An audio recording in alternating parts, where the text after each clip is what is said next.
നമസ്കാരം. Press live ന്യൂസിലേക്ക് സ്വാഗതം.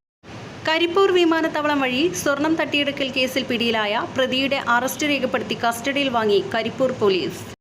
പരപ്പനങ്ങാടി ആവിൽ ബീച്ച് സ്വദേശി KP ജയ്സലാണ് അറസ്റ്റിലായത്. മാർച്ച് 12-ന് കോഴിക്കോട് വിമാനത്താവളം കേന്ദ്രീകരിച്ച് നടന്ന സ്വർണം തട്ടിയെടുക്കൽ കേസിലെ പ്രതിയാണ് ജയ്സൽ.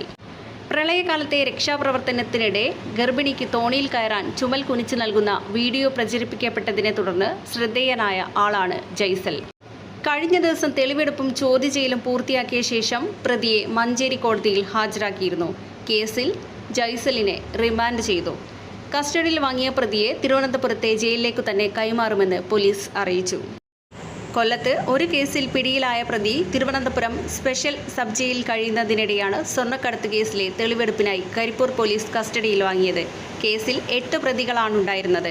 അതിൽ 3 പേർ സംഭവ ദിവസം തന്നെ അറസ്റ്റിലായിരുന്നു. പിടിയിലായവരെ ചോദ്യം ചെയ്തതിലൂടെയാണ് ജയ്സലിനെ കുറിച്ചുള്ള വിവരം ലഭിച്ചത്.